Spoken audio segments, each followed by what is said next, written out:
track, and we're still aiming for the $1 million in reserve. So when we factor that into our unrestricted balance of $96,000 at the end of the year, which is our basically operating account, our drawdown, and when we look at our small amount of balance in our capital assets of $29,000, we have a healthy balance of $882,000. So we are paying our bills and we are in a good financial position. And just to clarify as well, the negative balance we had, our year end of $13,000, that is on paper balanced by a transfer of money from our drawdown account. So it has to balance at the end of the year, and that's where they take it from, certainly not our restricted fund. Yes, and the last thing I want to mention was the actual depreciation. If you look under the invested in capital assets column, the very first one, you'll see that we have, again, that negative amount, $34,000 here, in the excess of expenses over revenue. And what that means from an accounting perspective, which I am not, but I had it thoroughly explained to me, I think, was that we are actually putting out more, or that our depreciation rate is faster than we are replacing our equipment. So at the next board meeting, I will be bringing a proposal to the board that we look at, once again, a capital asset replacement fund. And we're not talking new desks or pictures on the wall, but probably our database and a few things like that. So from an accounting perspective, like, I was quite happy to see this balance, but from an accounting perspective, it means that our database and everything is kind of getting old. And in the world of computers, you know how fast that happens. So I will leave that. And if questions come up during the question and answer, I'm fully prepared to answer. Thank you. So one of the key responsibilities of the board is to review and approve the financial statements every year, and we also have an oversight role to play with the external auditor. One of the lesser spoken to elements of our financial report, you'll actually see a letter at the beginning of the financial statements. That's produced by our external auditor, who's an independent third party hired by the board to oversee the completeness and the accuracy of the financial statements. So the financial statements are not simply produced by the college staff team. They're produced in conjunction with an external auditor. That auditor then gives the board reassurance through an opinion that those financial statements accurately reflect the financial position of the college itself.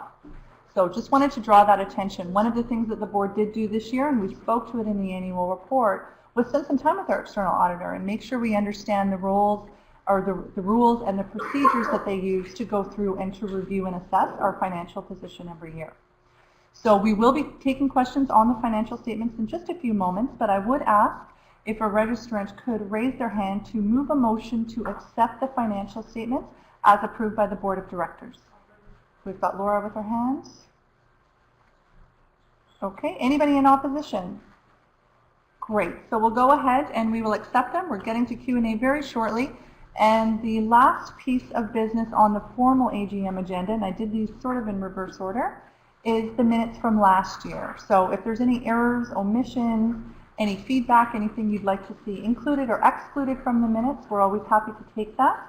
If not, then I would ask for a registrant again to make a motion to accept the minutes from last year's AGM as presented in the package. Thank you. So once again, by consensus, unless there's any objections, we will accept the minutes from last year and move on. So we've now reached the Q&A. And I think what we'll do is we'll probably segment our Q&A a little bit just to keep us streamlined with our time. I'll open it up first to general questions you might have about the annual report itself. Anything in the board's letter to you, anything in the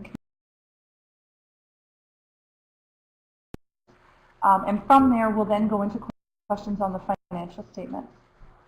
So let's open it up to general questions first.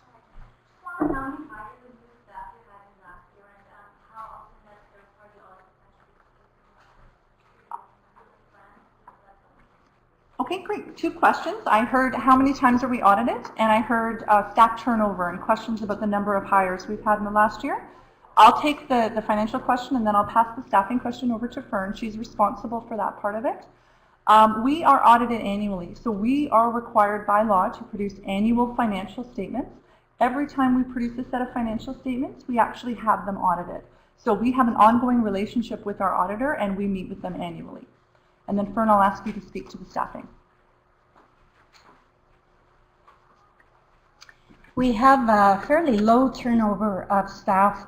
I have been there for 10 years. Melanie has been there for 7, 8. And Jeannie joined us 3 years ago on first year as a contractor, and then after that first year as a full-time employee. And Billy Jane, where's Billy Jane? Here somewhere. Oh, she went out the door. She is replacing Melanie this year on a contract until Melanie's back in roughly December. And does that answer your question? Oh, Marilyn. I'm sorry, Marilyn, my dear executive assistant. Marilyn has been there since 10 years, just soon after I was hired as well. So there's 4 of us, and we scramble a lot, but we get the work done. So any other questions? The leader has not yet arrived. I was just coming back to the grants that we received over 2013 to 2014, the 97,500. It seems like we did get, so the additional grants was about $65,000 more than from 2013, but it seems that we spent about $84,000 more than 2013. So is that part of the reason why we have deficit as well too, because we spent more than we actually got in grants? So I'm hearing that the question is how we use the funds that we did get through government, through those grants, Well, and whether or not in they terms of, we spent $173,000 altogether, so I'm just looking at the fact that we got about $65,000 more in grants, but we spent $84,000 more. Oh, So- more than the grant money. Yeah, it's more than 2013. So in terms of balancing what we got in grants and what we spent, I think we spent more than we actually got in the grant. I think that's what I'm saying. We spent more than we did. I think I need to hear a bit more. I'm not sure I understand your question. Sorry. Okay. It's just a figures thing that I'm looking at. Okay. So you said that we received 97.5 in 2014, whereas in 2013 we got $32,000 in grants, right? Yes. So the difference there is 5,000. Oh, okay. Yeah. Okay. Yep. But then, but you take 173, 568 minus 89, you spent $84,000 more than 2013. Right. So you spent more than the increase in grant that we got between 2013 and 2014. I think I know what she's asking. Okay. Can you help? Do you want to come up? Okay. Yeah, I'll go. Yeah, come here. Well, stay near me because you have to say the rest. Okay, hi everyone. So what she's asking is we received $65,000 in additional grant money last year compared to the year before, but we spent in our expenses $173,000 versus $89,000 the year prior, which is a larger amount than the $65,000 grant money. That's what you're saying. Okay, so those 2 grants, both of those were earmarked for 2 projects that we worked with on 2 of our committees. But Fern had mentioned previously that there was also money that we used on contract services for our IT upgrades. So, and I don't know if there was any additional areas where that an extra bit went. And sometimes it's trickier than categorization. So everything under the revenue segment, that's the dollars in the door. That's the dollars we see through the door, whether it's fees, whether it's grants. And then under expenses, it's another set of categorization, all the monies that went out the door.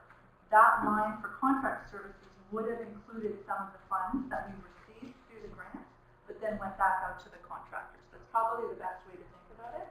That contractor line also has The non-revenue. leader has not yet arrived. Please try your call again later. And I can add to what Diana has said that the new program we brought in this year, the jurisprudence program, the contract work that was done on that is included under this line item. So that was a new project this year that we didn't get grant money for. It was development money that the board had earmarked the year before for contract work. So that took a large chunk. And contractors includes, like Diana said, a lot of other little things. So a bunch of little things sometimes add up to a bigger thing. But certainly the JED contract was a big portion. the jurisprudence. There was another question? Yeah. So what you're hearing is the money that went to the contract and people to achieve those, to obtain those grants. Is this, again, for next year, do you have plans to go for those kind of grants? You have to have contractors for that. And another thing is, you mentioned contractors for auditors, which is apparently been all big on, it's not new, and contractors for new Jurisprudence? yeah, jurisprudence. So these are all developed and done. We need to maintain, the competence of those, programs. We need to contract more people to keep them current. Are there any expectations? Is that also? Okay, two questions there, and please correct me if I misunderstand. I think your first question was, do we intend to pursue grants again this year? Absolutely. We're always trying to get money from the government, and nothing is ever assured. We've had grants in the past, as you can see. We are pursuing the same Ministry of Jobs, Tourism and Skill Training that provided both grants last year, and for two different projects. We are trying to continue. One of them is completely done, and the other one is an ongoing project that we really need 3 years worth of funds for. So, and we've also had an inquiry to our college from the Ministry of Advanced Education about that same project. So now I've got two ministries I can pursue. And the other half of your question was to It was that some of those contract, expenses that were mentioned, the county being on all year, and some expenses specific to this year, are there any expectations of jurisprudence, like needing contractors to get educated, competence updated, or just professional competency plan, and things like that? You have these programs are already rolled out and are being used. I think we need to contract people again in the future to, in accordance with those things. Okay, I think I'm understanding. The contractors that we hire for the continuing competence program and the jurisprudence are through a company, the Skillshare company. So we hire the company to do maintenance, upgrades, things like that. We suggest what we need, but there's also an annual maintenance fee that's fairly high where they maintain their product. Does that answer your question? Yeah, okay, thank you. And I see we also had a question come in on the webcast, just looking for a little bit of information on what exactly those projects were that the grant money went towards. If you look on page 3 of the annual report section, which is essentially the second page of the year in review, there's a list of bullets. There's a section there called Innovative Projects Completed. You're welcome to take a look there. There's a little bit more detail on how those grants were used and the good work that was done with them. And of course, if you have any follow-up questions, we'll want to hear from you after that. So unless there's any other questions on our general reports and our general activities for the year, we'll now shift into any more specific questions that you might have on our audited financial statements and our financial position generally. Any questions either on the webcast from our audience members on the financials? Okay. And then I guess the last quick thing is just to open it up generally. If there's any general questions, any burning issues that somebody wants to raise before we get into the next section of our session today. Great. So if everyone's in agreement, or I'm going to be asking for an adjournment motion so we can get to the fun part of the meeting. We've got 2 education sessions coming up. We'll be introducing those speakers very shortly. And then we're also going to be doing something very special today, and this is sort of a one-time only, celebrating our 10-year anniversary as a college. And you're going to see and hear from some really interesting speakers about the history of the college. And hopefully there's some good stories about Fern somewhere in there as well. We need some material on her, so anybody who has any, bring it up. So if everyone's in agreement, if I can ask a registrant to raise their hand, and we can just put a motion on the floor to adjourn the formal part of our proceeding today. Thank you. Anybody disagree? Anybody want to prolong the AGM? No, heck no. So that part's over. The formal proceedings are over, and now the good stuff begins.